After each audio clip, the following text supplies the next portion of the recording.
So we're going to take the derivative of y equals the square root of 10 minus 5, 10 raised to the 5 minus x.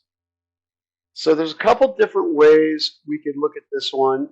The first thing I'm going to want to do is I'm going to want to make that a 1/2 power. So 10 to the 5 minus x to the 1/2 power. And now I see I've got a chain rule. It's actually going to be a double chain rule here.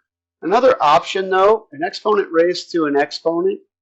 One option we could look at is, okay, when an exponent's raised to an exponent, they multiply. We could look at this as 10 times 1/2, 10 raised to the 1/2 times 5 minus x. And now we can just see a single chain rule. Let's do both. So y prime, so first off, if I'm doing the derivative of this, first thing I see is I pull that 1/2 out front. And then I've got 10 to the 5 minus x, decrease the power by 1. And now we have to multiply by the derivative of the inside, which is 10 to the 5 minus x. We're taking the derivative of that. Derivative of an exponential always has itself in there, 10 to the 5 minus x times the derivative of the exponent. Derivative of the exponent in this case is derivative of 5 is 0. Derivative of negative x is minus 1. And then because the base was something other than e, we got to multiply by the natural log of the base. So if we go to simplify this thing, a couple things are going to happen. Excuse me. So let's see. If we simplify this, let's put things in the denominator that go in the denominator and things that go in the numerator. So that 2 is in the denominator. This is going to go to the denominator because of the negative exponent.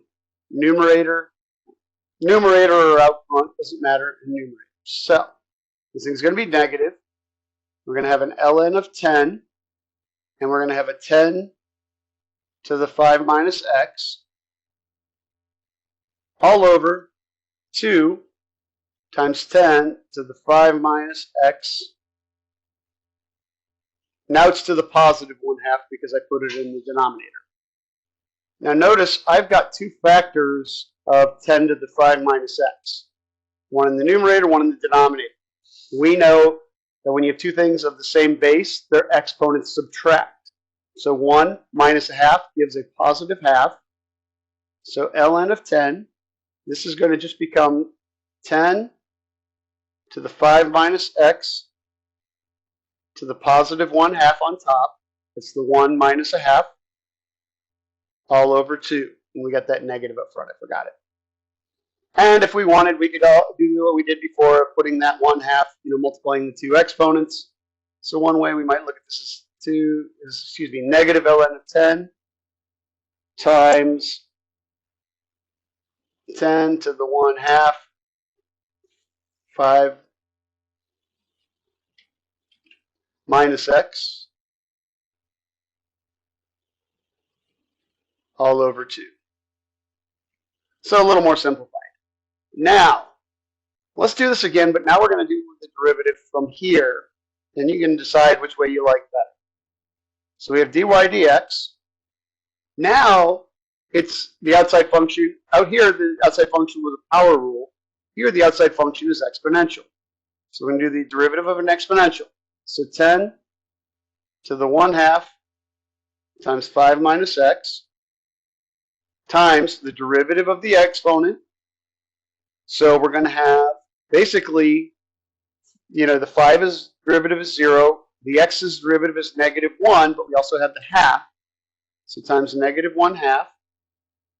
And then we do need to multiply by ln of 10 because the base is something other than e. So there's our negative. The 2 is going to go in the denominator. The ln of 10 is in the numerator. And then we have 10 raised to the 1/2, 5 minus x. Same thing we got before. So both are going to get us to the same final answer. It's kind of user preference of if you want to simplify before taking the derivative or after. A lot of times if we can simplify what we're taking the derivative of, it makes taking our derivative a shorter process.